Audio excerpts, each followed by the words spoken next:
दोस्तों नमस्कार, मैं उमेश गौतम, समग्र प्रदेश समाचार से। वर्तमान समय में कुछ अटकलें चल रही हैं और खबरें चल रही हैं कि मध्य प्रदेश की सरकार में, मोहन यादव की सरकार में बहुत कुछ तब्दीली होने वाली है। खबर तो यहाँ तक है कि हो न हो कहीं मोहन यादव ही ना तब्दील हो जाए। बहुत सारे गेम खेले जा रहे हैं। ऐसा लगता है कि शिवराज सिंह का दौरा इसी तरफ साबित करता है और बार बार वर्तमान में सोशल मीडिया में हुए भाषणों और वक्तव्यों के आधार पर जो खबर छन कर आ रही है, उससे लगता है कि मध्य प्रदेश के मंत्रिमंडल में बहुत बड़ा फेरबदल होने वाला है। इस फेरबदल में किसको ताज मिलेगा और किसका ताज छीना जाएगा, ये तो समय और वक्त बताएगा। पर इतना तो सुनिश्चित है कि इसमें बड़े बड़े लोगों को इधर से उधर करने की तैयारी चल रही है। हालांकि सरकार एक विशेष बात का ख्याल रखेगी, ओबीसी का, क्योंकि मंत्रिमंडल में सामंजस्य बनाने के लिए इस बात का जरूर ख्याल रख रही है। उसके बाद भी जो अटकलें चल रही हैं उसमें बहुत सारे दिग्गज नेताओं की पत्तियां काटने का जुगाड़ चल रहा है। मुख्यमंत्री सोच रहे हैं हम किसी दूसरे की काट रहे हैं, पर जो संभावनाएं होके आ रही हैं, ऐसा लग रहा है कि कहीं मध्य प्रदेश के मुख्यमंत्री का ही फेरबदल ना हो जाए। खैर, ये तो बड़े लोगों की बात है। अटकलों पर सवाल करना कितना लाजमी है तो ये वक्त बताएगा। पर हम बात कर रहे हैं सतना की। सतना की युवा विधायक, या यूं कहें कि मंत्रिमंडल में सबसे चहेती विधायक, मंत्रिमंडल में पहली बार वो विधायक बनी और मंत्रिमंडल में गई, और मंत्रिमंडल में जाते ही मध्य प्रदेश के बड़े स्तर के नेताओं में, या यूं कहें कि मुख्य नेताओं में, इनका संबंध बहुत मधुर है और इनको मानते भी हैं और इनकी बातों को बाकायदा सुनते भी हैं। पर यह सवाल उठता है कि मंत्रिमंडल के विस्तार में क्या होगा, क्योंकि बहुत सारे नेता हैं जो पहले से कई बार विधायक रह चुके पर मंत्री बनने का मुखड़ा नहीं देख पाए। उनके अंदर जलन भी है।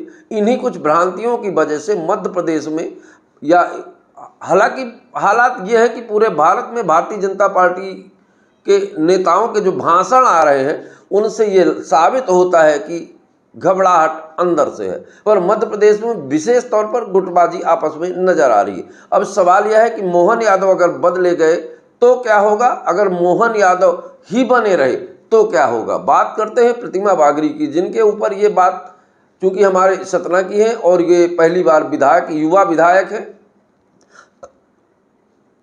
और पहली बार नगरीय निकाय विकास मंत्री भी बनी है। ये बड़ा सौभाग्य कहा जाए। अब सवाल ये उठता है कि इन्होंने मंत्री बनने के बाद अपने क्षेत्र का कितना विकास किया है। इनके कुछ पॉजिटिव और कुछ निगेटिव दोनों पे बात करेंगे और महसूस करेंगे कि इनको पद बढ़ेगा या पद जाएगा या पद पर बनी रहेंगी। तो हम आपको बता दें कि जहां तक हमारी जानकारी के अनुसार है, मंत्रिमंडल का विस्तार होगा पर इनका पद बना रहेगा, क्योंकि युवा नेता के साथ साथ इनके कामों में भी या ऐसा अटकलें जा रही कि इन्हें नया प्रभार भी, कुछ स्वतंत्र प्रभार भी मिल सकता है। अगर मोहन यादव बने रहे या कि दूसरा भी आया तो इनकी कुर्सी ज़्यादा तक, यही कहा जा सकता है, हमारा अंदाज़ा है कि ये सुरक्षित रहेगी। दरअसल हाल के दिनों में इनके ऊपर थोड़ा सा जाति प्रमाण पत्र का बवाल जरूर है, पर इनके जो कार्य हैं उनके आधार पर इनका ये माना जा रहा है कि ये पद पे जो है बनी रहेंगी और इनकी पद में बनी रहने की संभावनाएं ज़्यादा हैं। उसके कुछ कारण हैं।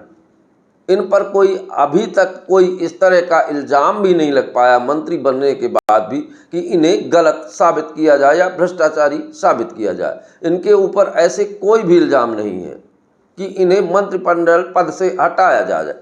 पर इसके बाद भी ये अटकलें तेज हैं कि सतना से कुछ पुराने दिग्गज नेता हैं, उन्हें शामिल किया जा सकता है और इन्हें मंत्रिमंडल से हटाया जा रहा है। इस बात का भी सूत्रों की खबर है कि दिल्ली से इनके बारे में भी सर्वे किया जा रहा है और जो इनकी कुछ बातें हैं वो भी दिखाई दे रही। इनके ऊपर क्षेत्र में जातीयता का आरोप लगना शुरू हो गया है, क्योंकि सुहावल में जितने उच्च पदाधिकारी बैठे हैं या आप देखें तो संख्या में ज़्यादा से ज़्यादा उनके स्वजाति ही है। इस बात की पूरे नौगांव विधानसभा में चर्चा है कि वो पटवारी से लेकर चपरासी तक स्वजाति का महत्व दिया जाता है। यहाँ तक कि कुछ खबरें सूत्रों से ऐसी आई थी कि कुछ लोगों के ऊपर इन्होंने हरिजन एक्ट भी लगवाया था। ये खबरें उनको माइनस में ले जा रही हैं। जो सर्वे आ रहा है उसके आधार पर यह सोचा जा रहा है कि इनकी वजह से इन्हें पद से के दायित्वों से मुक्त भी किया जा सकता है, पर 90% संभावनाएं ये हैं कि ये अपने पद पर बनी रहेंगी और इनको और बड़े दायित्व दिए जाएंगे, स्वतंत्र प्रभार दिए जाएंगे। हालांकि बात यह है कि कौन सा प्रभार दिया जाएगा ये तो नहीं लग रहा है, पर इनके कार्यों की क्षमता देखते हुए ऐसे अनुमान लगाए जा रहे हैं कि इन्हें स्मार्ट सिटी जैसे प्रोजेक्टों का दायित्व दिया जा सकता है, क्योंकि ये सफाई करने में बहुत ध्यान देती हैं। अक्सर आप देखा जाए तो ये अस्पताल अपना जन्मदिन मनाने या अस्पताल बार बार जाती हैं, तो हो सकता है स्वास्थ्य से संबंधित इनका ज़्यादा लगाव रहता है, तो इससे संबंधित भी कोई दायित्व इन्हें नया सौंपा जा सकता है। पर कुल मिला के जो अटकलें हैं मंत्रिमंडल का विस्तार होगा, उस मंत्रिमंडल के विस्तार में अटकलें तो ये तक है कि राजेंद्र शुक्ला की भी कुर्सी खतरे में है, पर प्रतिमा बागड़ी कुर्सी यथावत बनी रहेगी। इस बात की भी अटकलें बहुत तेज हैं, क्योंकि इनका मंत्रिमंडल में लोगों से बहुत अच्छे रिश्ते हैं और ये अपने काम और दायित्वों को पूरी तरह से निर्वहन करने का प्रयास करती हैं। हालांकि इनके विधानसभा क्षेत्र में इनकी कार्य क्षमता पर सवाल उठने लगे हैं। अब देखना यह कि आने वाले समय में क्या सही और क्या गलत होगा।